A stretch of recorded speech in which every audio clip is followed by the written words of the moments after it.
Hei kaikki, tässä Tapsadas. Tällä kertaa kerron Avatar 3 elokuvasta, eli Avatar Fire and Ash. Kävin katsomassa sen uuden vuoden päivänä IMAXissa Helsingissä, Itiksessä, jossa on Suomen ainoa IMAX. Se on varmasti Suomen paras elokuvateatteri, 3D-sali, minkä tahansa 3D-elokuvan katsomiseen. Ja yritän siellä aina katsoa sellaiset merkittävät 3D-spektaakkelit, mitkä tekee mieli nähdä nimenomaan 3D:nä. Ja Avatar on ehdottomasti sellainen. Kun tätä Avatar 3D:tä menin kaverin kanssa katsomaan, niin odotukset ei ole niin kauhean korkealla, koska vaikka olin vältellyt kyllä lukemasta siihen liittyviä arvosteluita, kun tiesin, että en ole sitten ihan ensi iltaan menossa katsomaan ja muutenkin lukemasta siitä liikaa, mutta kuitenkin osui niitä vähän silmään näitä ja jonkin verran oli kritiikkiä tästä toistosta, eli siinä olisi niin kuin toistoa näistä aikaisemmista elokuvista että se ei niin kuin pääsisi sille tasolle eli lipukassalla myöskään kuin mitä kaksi ensimmäistä pääsi.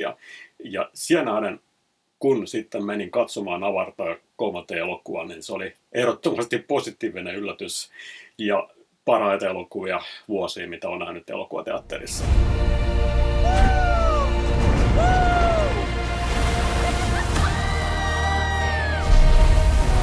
Mutta isoin pommi sitten ei ollut yhtään tähän elokuvan tarinaan liittyvä, eikä siihen, että mitenkä siinä mahdollisesti olisi toistoa tai onko siinä jotain uutta, vaan se, mikä tosiaan olin siitä lukenut ja tietoinen, mutta se niin kuin räjähti tosiaan silmille, oli se, että siinä elokuvassa oli tosiaan HFR-video.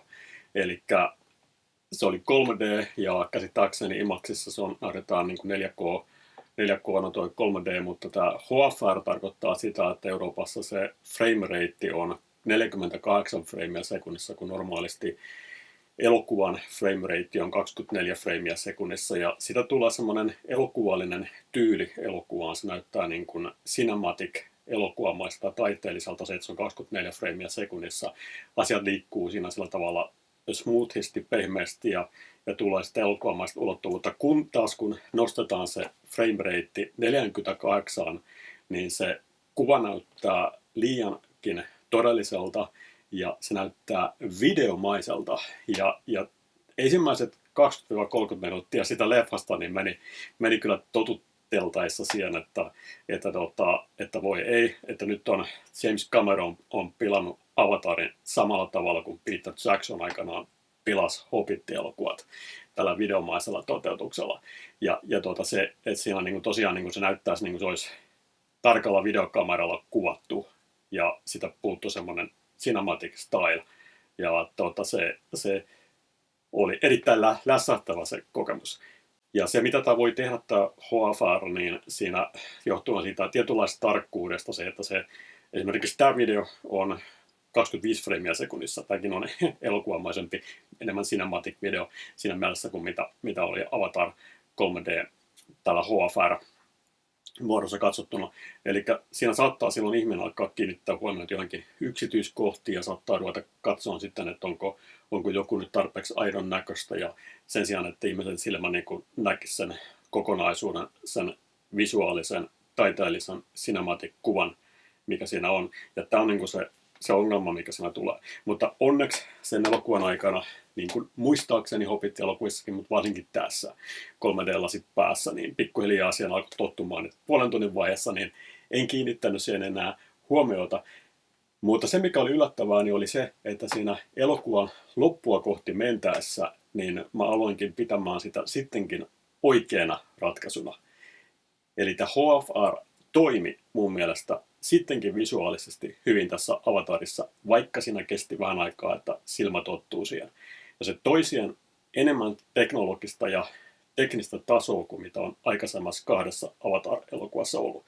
Siinä 3D-efekti oli voimakkaampi ja tämä HFR teki siitä vielä aidomman tuntuisen ja nämä erilaiset digitaalisesti luodut olennot, navit ja jättiläisvalaat ja kaikki ne näytti aidommilta. Ja kun verrataan Avatar 1, joka sekin oli silloin aikanaan niin kuin 3D-elokuvan ykkönen, mitä koskaan on tehty, ja aloitti tämän 3D-elokuvien buumin, niin tässä päästiin nyt semmoiselle tasolle, mihinkä tai 24 freimiä sekunnissa ei olisi päästy nousemaan tälle tasolle.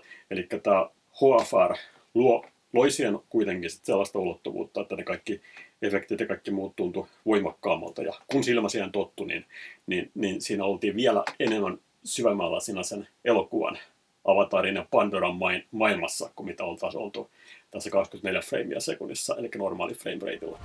This world goes much deeper than you imagine.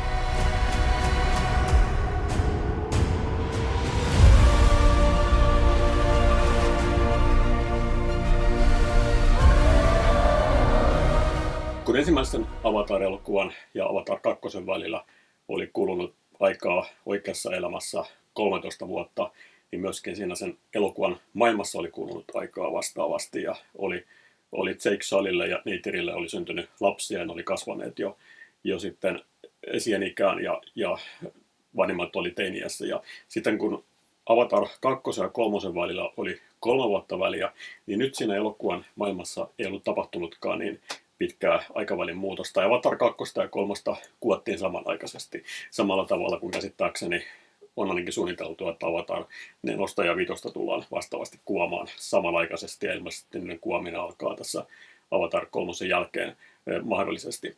Ja nyt tässä ei ollut niin isoa muutosta tai niin iso harppausta tapahtunut eteenpäin, vaan tässä, mitä tässä nyt tapahtuu tässä elokuvan maailmassa, niin tässä ollaan vähän aikaa menty Avatar 2 lopputaistelusta eteenpäin.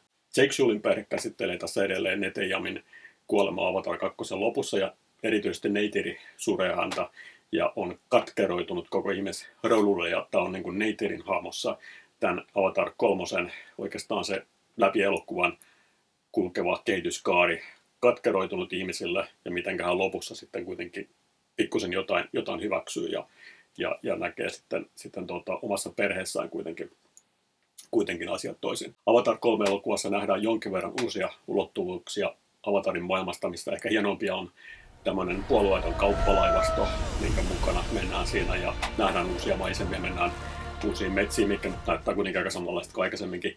Ja sitten tässä nähdään ihmisten tukikohta, mikä on rakennettu isommaksi ja isommaksi, nähdään enemmän sitä sisältäpäin, ja se on paljon massiivisempi kuin mitä se oli Avatar 1, ja siihen tutustutaan nyt enemmän tässä Avatar 3 kuin mitä 2, ja siellä on paljon ihmisiä, ja siellä on paljon infrastruktuuria, ja siellä on kysymys tämmöistä jo jonkinlaista aika isosta kaupungista, mikä sinne on rakennettu. Ja sitten elokuvan mielenkiintoisimpia uusia juttuja on Manguan heimo, eli Ash People, mikä tulee tässä uutena Navi-ihmisten tai Navi-olentojen heimona, ja se on tällä kertaa tämmöinen pahempi, mitä on käsitelty niin kuin tosiaan siinä asiassa, että ihmisiäkin voidaan elokuvissa ja tarinoissa nähdä, ja todellisuudessa hyvinä pahoina, niin myöskin näissä Navin keskuudessa niin on paiksia, ja tämä Ash People esittäytyy ja tulee tässä elokuvassa olemaan niin kuin pääpahisjoukkoa. Mutta loppujen lopuksi tässä Avatar 3 ei paljoutu uutta Avatarin maailmaan verrattuna Avatar 2. Avatar 2 näytti paljon lisää, oli tämä merenrannalla asuva heimo. Paljon uusia juttuja tuli siinä ja näytettiin tätä vedenalaista kuvausta, ja siinä oli niin kuin sen Avatar 2 niin kuin suurinta antia oikeastaan ne vedenalaiset kuvaukset, mitä niin paljon ei ole tässä 3. Et Avatar 3 voisi olla enemmänkin, jos ajatellaan, että mitä sitä puuttuu. Mutta kuitenkin se Avatar 3 onnistui tempaamaan tosiaan tämän erinomaisen 3D-teknologian HFR:n avulla katsojan mukaan tähän uuteen maailmaan, tämmöiseen todellisuuspakoon tänne Avatarin ja Pandoran maailmaan, ja se musiikin käyttäminen ja visuaalisten efektien ja näyttävän visuaalisen taiteellisuuden ja näiden hahmojen ja tarinan kautta, niin se oli semmoinen todellisuuspako, että harkitsen jopa mennä katsomaan toisen kertaan tämän Avatar 3 elokuvateatterin, mitä niin kuin ajattelin sinne mennessäni, että tämän katso varmaan vain yhden kerran ja toisen kerran sitten aikanaan kotielokuvateatterissa, mutta täytyy katsoa, että onko aikaa, voi olla aikaa, mutta joka tapauksessa kotielokuvateatterissa niin aikanaan tuun katsomaan tämän, ja silloin varmaankin sitten 24 freimiä sekunnissa nopeudella. Ja se on totta, että tämä Avatar 3 lopputaistelu muistutti aika paljon Avatar 1 varsinkin ja ehkä Avatar 2 lopputaistelua.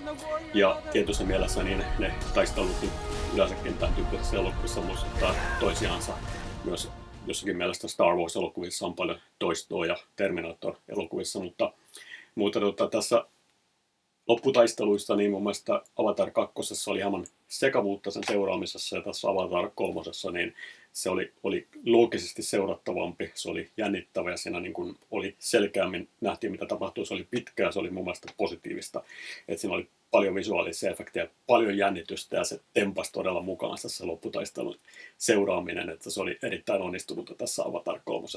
Avatar 3 jatketaan Metkajina-klaanin luona, eli tämän merenrannalla elävän Navi-klaanin luona, ja sen elokuvan mielenkiintoisinta antia on tosiaan tämä uusi Ash People, ja siellä varsinkin Oona Chaplinin näyttelemä Varang-hahmo, joka on tämän elokuvan pääpahiksi ja tulee Conole Quaritchen rinnalle, joka on edelleen tässä mukana pääpahiksena. Ja se hahmo, tämä Varang, oli isossa kontrastissa varsinkin tähän rauhalliseen merenrannalla elävään klaaniin ja toi tähän screenillä aina energisyyttä ja semmoista sähköisyyttä ja todellakin niin kuin, varasti sen screenin usein olemuksellaan.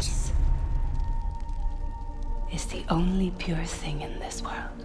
Tässä myöskin nähtiin sitten Colonel Quaritchen ja Varangin ystävystyminen ja sen suhteen lähentyminen niin, että elokuvan lopussa muodostaa käytännössä pariskunnan tässä Ash People-klaanissa ja se oli mielenkiintoista seurata myöskin tämän heidän suhteen kehitystä ja tutustumista toisensa, mikä alkoi hyvin aggressiivisesti alkumetreillä ja se toi paljon uusia ulottuvuuksia. Colonel Quaritchen hahmo myöskin käy tässä lävitse jonkinlaista muutosta. Tämä on toinen Avatar-elokuva, missä Colonel Quaritch on Navi-avatarissa ja hän on siis pitkän aikaa nyt ollut tämmöisen Navi-avatarin muodossa ja alkaa ehkä ottamaan etäisyyttä ihmisiin. Tässäkin elokuvassa hän etsii poikaansa ja Spideria, joka elää näiden Jake Sulleyn perheen osana ja se suhde on yksi, mikä tässä vei tätä elokuvaa jälleen eteenpäin, että kuinka hän yrittää luoda suhdetta omaan poikaansa ja toisaalta nyt sitten ottaa etäisyyttä ihmisiin tai joutuu heistä poispäin, varsinkin sen kautta nyt, että hänellä on syntynyt suhde Oona Chaplinin näyttelemän Varangin kanssa.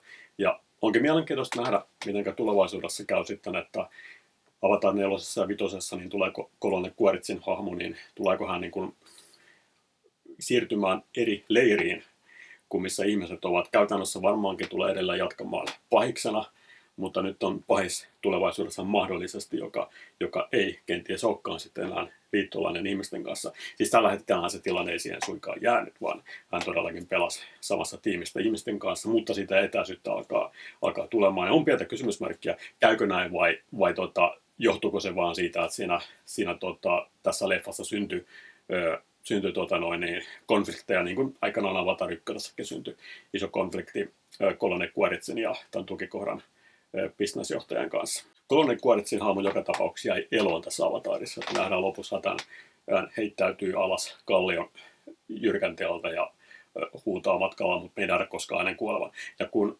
sitten Spider menee Ivaan ja näkee siellä edesmenneitä sukulaisia Navi-heimosta, niin hän ei siellä näe kuitenkaan missään isänsä, eli Colonel Quaritchia. Ja sitä mä itse asiassa odotinkin, kun tapahtui tämä kohtaus siinä lopussa, että astuuko sieltä kohta Colonel Quaritchin hahmo eteen, mikä olisi ollut todella absurdi tilanne, vähän niin kuin näkisi Hitlerin taivaassa tai jotain muuta vastaavaa, mutta sitä ei tapahtunut ja se saattaa olla vahvistava signaali sillä, mitä tiedetäänkin itse asiassa James Cameronin suunnitelmista, että Colonel Quaritch tulee olemaan mukana näissä 4. ja 5. Mutta se, että kuoliko hänen hahmonsa ja herätetäänkö se uudestaan henkiin sitten 4. ja 5, niin kuin tehtiin tähän 2. ja 3, vai pelastetaanko hänet sitten mahdollisesti 4. alussa tai siinä välissä, niin se jää sitten nähtäväksi. Näitä muita hahmoja Avatar 3. General Ardmore oli tämän tarinan yksi paiksia, mutta ei ollenkaan niin mielenkiintoinen hahmo, niin kuin ei ollut Avatar 2. Saa enempää ruutuajakkaa Avatar 3. ja nähdään myöskin hänen kuolema, mutta hän ei koskaan nouse semmoiseksi näkyväksi paikseksi, vaan on siellä taustalla oleva, jolloin Colonel Quaritch ottaa sitä alaa enemmän. Ja jää hyvinkin heikoksi hahmoksi tässä Avatar 3 elokuvassa. Sitten muista hahmoista, niin Avatar 2. oli mielenkiintoista nähdä Kirin hahmo, eli jota ääni näyttelee Sigourney Weaver, niin tutustua häneen siinä ja ymmärrä hyvin syvälle hänen hahmonsa. Nyt se tapahtui Avatar 2. ja Avatar 3. niin matka Kirin hahmon tutustumiseen ei ole enää oikeastaan jatku, mutta sen sijaan tässä nähdään nyt Kirin ja Spiderin hahmojen ystävystyminen ja heidän välisen suhteen kehittyminen, mikä oli sitten ehkä näissä muissa näyttelijöissä, Jake Sully'n perheessä, niin mielenkiintoisempia tapahtumia. Suosittelen käymään katsomaan Avatar 3 nimenomaan 3D-elokuvateatterissa, jos vaan mahdollista, niin Helsingin Itiksessä on Suomen ainoa IMAX, missä siitä saisi isolla kankaalla eniten irti. Mutta jos et sinne pääse, niin parhaassa mahdollisessa 3D-elokuvateatterissa ja katsomaan sen nimenomaan HFR, eli High Frame Rate-versiona elokuvateatterissa, koska kotona, telkkarissa tai pienessä kotielokuvateatterissa, niin mä en usko, että tämä HFR tulee siinä toimimaan, koska se vaatii mun mielestä semmoisen valtavan screenin, että se High Frame Rate niin kuin toimisi siinä, eli kotona se toimii kyllä 3D:nä kotielokuvateatterissa, mutta mitä pienemmäksi se screeni menee, niin sitä enemmän tästä elokuvasta jää missaamaan. Eli äänentoisto on elokuvateatterissa valtava ja se kannattaa hyödyntää. Eli kannattaa mennä sinne katsomaan ja sitten katsoa ehkä sitten uudestaan joskus sitten rauhallisemmin omassa kotielokuvateatterissa. Ja saattaa olla, että mä tosiaan menen tai vielä katsomaan, mutta joka tapauksessa odotan sitä, että saan tämän oman kotielokuvateatterin valikoimaani, jossa se tosiaan ei välttämättä HFR:nä toimi, vaan se tulee sitten ehkä olemaan 24 freimiä sekunnissa. Ja palataan taas kuulolle ja näkemiin. Like and subscribe.